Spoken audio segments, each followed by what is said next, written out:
अस्सलाम वालेकुम नाजरीन, मैं Asad Abbas Bhatt advocate high court हाजिर खिदमत हूँ कुछ नई कानूनी, आइनी और सियासी खबरों के साथ। नाज़रीन, आज भी लोग जो है वो गाड़ी से करना पड़ रहा है, मजबूरी है क्योंकि घर नहीं में पहुँच सका और ख़बरें कुछ आपसे बड़ी शेयर करनी ज़रूरी थी, इसलिए मैंने सोचा कि आज का भी लोग जो है वो गाड़ी से किया जाए। नाज़रीन, ऑनरेबल सुप्रीम कोर्ट की तरफ से एक एडिशनल नोट आया है। अतर मिनुल्लाह ऑनरेबल जस्टिस है हमारे सुप्रीम हाई कोर्ट के अंदर। आज उनके मुतल्लिक दो चीज़ें काबिल ज़िक्र रहीं। एक तो उन्हें एक लेटर लिखा है कि जी रजिस्ट्रार सुप्रीम कोर्ट को कि दो जो लोग थे जिनके मुतल्लिक कंटेम्प्ट का नोटिस इशू किया गया था, एक फैसल वावडा साहब थे और दूसरे गुलाम मुस्तफ़ा साहब जिनका ताल्लुक जो है MQM से है, तो उनके मुतल्लिक उन्होंने एक लेटर लिखा कि ये तासुर जो मिल रहा है कि जनाब उनका लेटर मैंने लिखा और मेरी वजह से जो है वो उनके ऊपर कंटेम्प्ट की प्रोसीडिंग शुरू हुई, शायद मैं उसके अंदर दरख्वास्त गुजार था। तो उन्होंने ये बताया कि ये एक तासुर गलत है और इसको मैं ख़त्म करना चाहता हूँ, इसलिए उन्होंने एक लेटर लिखा और ताकि ये रिकॉर्ड पर रहे। अब इसके अंदर एक दो चीज़ें बड़ी काबिल ज़िक्र है। एक तो ये है कि किसी भी जस्टिस के लिए, ऑनरेबल जस्टिस के लिए या इवन चीफ जस्टिस के लिए जब कोई रास्ता नहीं बचता तो वो फिर इस तरह के लेटर्स जो है वो रिकॉर्ड पर लाने के लिए लिखते हैं, क्योंकि लॉ के अंदर नहीं पता चलता कि आपको बाद-ए-ज़ां कोई इस तरह का प्रॉब्लम आ जाए, आपने चीज़ें रिकॉर्ड पर नहीं रखी हैं तो आपको उसकी बात अपनी साबित करने में लेटर ऑन आपको कोई दुश्वारी पेश आए। तो इसलिए जो जस्टिस साहिबान हैं और जो ऑनरेबल कोर्ट्स के मेंबर्स होते हैं उनके लिए ज़रूरी होता है कि वो अपने रिकॉर्ड को बेहतर करने के लिए एक लेटर लिखें, क्योंकि वो अखबार में नहीं लिख सकते, वो उस तरह से मीडिया पे नहीं आ सकते, उनका कोड ऑफ कंडक्ट जो है इस चीज़ की इजाज़त नहीं देता कि वो इस तरह का कोई मामला करें। इसलिए उन्होंने ये लेटर लिखा और अब ये रिकॉर्ड पर आ चुका है कि जनाब ऑनरेबल जस्टिस अतर मिनुल्लाह उनके कहने के ऊपर या उनकी दरख्वास्त के ऊपर फैसल वावडा और गुलाम मुस्तफ़ा जो है उनके ऊपर ये प्रोसीडिंग कंटेम्प्ट की नहीं स्टार्ट हुई थी, बल्कि इसके पीछे दूसरी वजूहात थी जो कि उसके अंदर जो उन्होंने अया किया। ये एक बड़ी इंपॉर्टेंट चीज़ थी। दूसरी नाज़रीन बड़ी अच्छी एक ख़बर है, वो ये है कि जनाब अतर मिनुल्लाह साहब ने एक एडिशनल नोट लिखा है। आपको पता है प्रोसीडिंग चल रही है, रिज़र्व सीटों का मामला है, उसके अंदर उन्होंने सुन्नी इत्तेहाद कौंसिल ने पिटीशन फ़ाइल की है। उसके अलावा जो है वो PTI ने भी फ़रीक बनने के लिए एक पिटीशन फ़ाइल कर दी। उसके अलावा भी कुछ लोग हैं, इलेक्शन कमीशन उसके अंदर इन्वॉल्व है, अटॉर्नी जनरल है, फेडरेशन ऑफ पाकिस्तान है। कहने को एक बड़ा छोटा सा केस हो सकता है, लेकिन as a student of law या मैं आपको बताऊँ कि एज ए पाकिस्तानी शहरी ये सबसे बड़ा केस है, क्योंकि इसके अंदर मैंडेट की बात की जा रही है। इसके अंदर जो है वो लोगों को राइट जो मिलना चाहिए था उनको वोट देने का, उसकी बात की जा रही है। वो किसी तरह से जो है मामला गड़बड़ हो गया। उन्होंने जो नोट लिखा है उसके अंदर जो बुनियादी नुकात थे, अगर उसके अंदर आप समझने की कोशिश करें तो उन्होंने कहा है कि इलेक्शन कमीशन अगर किसी वजह से इलेक्शन ठीक तरह करवाने में नाकाम रहा है तो ये तासुर नहीं जाना चाहिए कि उसके अंदर जो है वो सुप्रीम कोर्ट की बतौर अदारा भी जो है वो नाकामी है। अब इसके अंदर उन्होंने लिखा, उन्होंने कहा जी कि एक पार्टी को जो है वो साइडलाइन किया गया है, ये तासुर मिल रहा है, उसकी मिस इंटरप्रिटेशन की गई। अब ये फ़ैसला कौन सा है? फ़ैसला आप समझ लें, 23 जनवरी को एक फ़ैसला आया जिसके अंदर एक बल्ले का निशान PTI से जो है वो ले लिया गया। उसके अंदर उनकी कमी कुताहियाँ थी, उन्होंने इंट्रा कोर्ट पार्टी इलेक्शन नहीं करवाए थे, दूसरी पार्टी ने भी नहीं करवाए थे। कुछ पार्टियाँ उन्होंने की दिखावे के लिए कि जनाब अगर हम PTI को कर रहे हैं तो ये देखिए हम दूसरी पार्टियों भी कर रहे हैं। लेकिन आज तक जो हिस्ट्री रही है इलेक्शन कमीशन की वो यही रही है कि इस तरह की वायलेशन के ऊपर कभी उन्होंने नहीं जो है वो पार्टी का इतना स्ट्रिक्ट एक्शन लिया कि उसका निशान इंतखाबी ले लिया जाए, कि वो बल्ले का निशान ज़ाहिर है ज़बान ज़द आम था। PTI एक जो है वो पॉपुलर जमात है, इमरान खान साहब जो है एक पॉपुलर लीडर हैं, ये सबको पता था। इस चीज़ को करने के लिए इलेक्शन कमीशन ने ये किया कि उनसे बल्ले का निशान लिया, फिर मामला पेशावर हाई कोर्ट गया, फिर मामला सुप्रीम कोर्ट गया और इवेंचुअली 13 जनवरी को आपको पता फैसला आ गया जिसके अंदर उन्होंने कहा कि बल्ले का निशान लेना इलेक्शन कमीशन का ठीक था। अब सवाल ये पैदा होता है कि जनाब अगर बल्ले का निशान लेना ठीक था तो फैसले की 13 जनवरी का फैसला जिसके अंदर बल्ले का निशान लिया गया, इलेक्शन कमीशन ने ये कहाँ से हासिल कर लिया कि जनाब PTI बतौर पॉलिटिकल पार्टी ख़त्म हो चुकी है। ये कहाँ से आया कि उनको जो है रिज़र्व सीट नहीं मिलेंगी।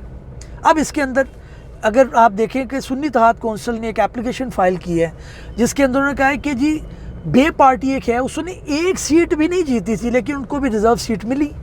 अगर बे पार्टी को मिल सकती है, दूसरी पॉलिटिकल पार्टी को रिज़र्व सीट मिल सकती है, तो पीटीआई को क्यों नहीं मिल सकती अगर उन्होंने भी कोई नहीं जीता। अगर सुन्नी इत्तेहाद कौंसिल के एक जो है वो कहा जाता है कि अली रज़ा नामी उनके जो हैं उन्होंने एक इलेक्शन के अंदर कामयाबी हासिल की, तो भाई आप लोगों के मैंडेट के ऊपर क्यों डाका डाल रहे हैं? आपका क्या इसके अंदर मकसदियत है? आप क्यों चाहते हैं कि लोग वो ना आए जिनको पाकिस्तान की आवाम चाहती है? आपका आइन, आपका कानून, आपके मुल्क का हर वो रूल एंड रेगुलेशन ये चीज़ की पाबंदी करता है कि अल्टीमेट पावर जो है वो लोगों के पास, लोग जिसको चाहे सिलेक्ट करें, जो जिसको चाहे रद्द करें। इलेक्शन कमीशन का बतौर इदारा मैं समझता हूँ as a student of law ये जिम्मेदारी थी कि उसको उसी तरह से वो रेगुलेट करता। जो पार्टी आती है उसको कहता भाई जी आप अपना मनसब संभाल। ये रोड़े अटकाना, फिर जिस तरह से पीटीआई के जो लोग हैं जब वो अपने नॉमिनेशन पेपर जमा कराने जाते थे उनको उठा लिया जाता था। भाई इलेक्शन कमीशन का ये काम कहाँ पे है? अगर कल को जो है वो दूसरी कोई पॉलिटिकल पार्टी आएगी वो इन लोगों को इस तरह करेगी तो ये प्रॉब्लम आपका आएगा। आप कानून की बालादस्ती की बात करें। बहरहाल मैं दूसरी तरफ जा रहा हूँ, मैं वापस आता हूँ उत्तर साहब के नोट के ऊपर जो बड़ा ही एक अच्छा नोट है, लेकिन इसके साथ साथ ये भी कहना बड़ा इंपॉर्टेंट है कि इसकी कानूनी क्या हैसियत है। देखिए एक एकेडमिक डिस्कशन हो सकती है, आप एकेडमिकली बात कर सकते हैं, लेकिन इसकी इतनी ज़्यादा इम्पोर्टेंस नहीं है। उसकी वजह ये है कि सुप्रीम कोर्ट के अंदर 13 रुकनी बेंच जो है वो बैठा हुआ है। कोई भी फैसला जब आएगा तो वो 13 रुकनी बेंच 6 लोग एक तरफ होंगे, 7 एक तरफ होंगे, जो 7 फैसला करेंगे वो प्रिवेल करेगा। तो ऑर्डर शीट के ऊपर, ये ऑर्डर शीट है बेसिकली, अभी मुकम्मल फैसला नहीं आया, पीर के अंदर फिर समात है। तो ये एक जो ऑर्डर आया है ऑर्डर शीट के अंदर अतर मिन्ना साहब के, ये भी उन्होंने बेसिकली अपनी एक बात की है, अपना इजहार किया कि भाई मैं तारीख़ में किस तरफ खड़ा हूँ, मैं अपनी ज़िम्मेदारी पूरी कर रहा हूँ, मैं अपने मामलात को बेहतर कर रहा हूँ, मैंने जो सोचा, मैंने जो समझा, मैं अपने ज़मीर के मुताबिक उस चीज़ का जो है वो नोटिस के ऊपर ला रहा हूँ, रिकॉर्ड के ऊपर ला रहा हूँ। ये बात ठीक है जो हमारे माहिर कानून कह रहे हैं, दूसरे हमारे जो कुलीग हैं, लॉयर्स कह रहे हैं कि जनाब इस जो नोट की है इतनी अफादियत नहीं है, क्योंकि इसके अंदर इलेक्शन कमीशन ने भी जो जब ये बात चली कि ये वो कह रहे थे कि आप रिकॉर्ड पेश करें, अतर मिन्ना साहब ने ये कहा है कि वो अपने सारे मौरूज़ात के साथ, जो अपनी तफसील के साथ जो है इलेक्शन कमीशन अपना रिकॉर्ड पेश करे कि जनाब उन्होंने क्यों 13 जनवरी के जो फैसले को मिस इंटरप्रेट किया। और दूसरी एक बात ये भी आती है जहाँ पे पीटीआई के दोस्तों से भी शिकवा बनता है कि जनाब आप भी खामोश रहें, आप इलेक्शन पिटिशन लेकर जाएं, आप सुप्रीम कोर्ट में लेकर जाएं, ठीक है बल्ले का निशान सुप्रीम कोर्ट ने ले लिया है, और भाई सारे फैसले तो आपके अगेंस्ट नहीं आ सकते ना, आपको हर जगह फ़ाइट करना पड़ेगा।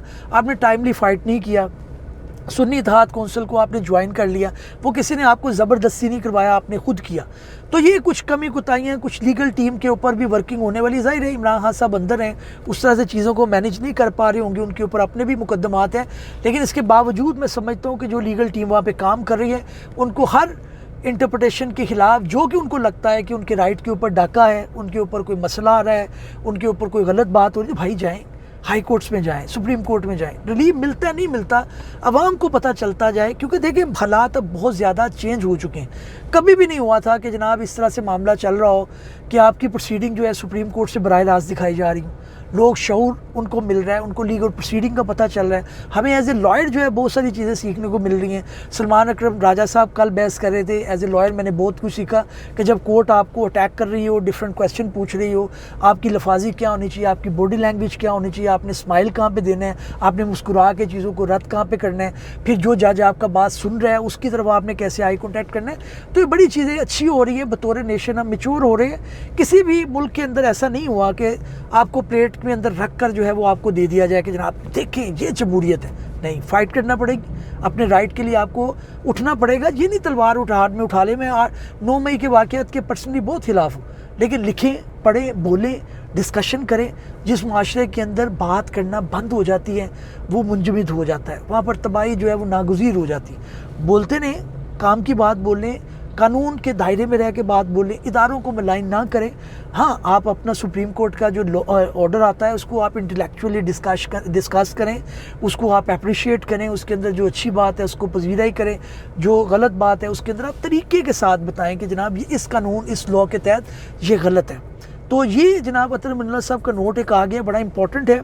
अब पीर वाले दिन इस केस की दोबारा सुनवाते हैं, लॉयर्स अपना हुनर दिखाएंगे, अपनी बात बताएंगे, और ये बहुत बड़ा केस होने जा रहा है। इसके अंदर पॉसिबिलिटी है कि गवर्नमेंट के अंदर भी कोई चेंजेस आ सकती हैं, क्योंकि अगर रिजर्व सीट उनको मिलती है, तादाद किसकी बढ़ जाती है, किसकी कम होती है, अब ये ज़रा आने वाला वक्त बताएगा।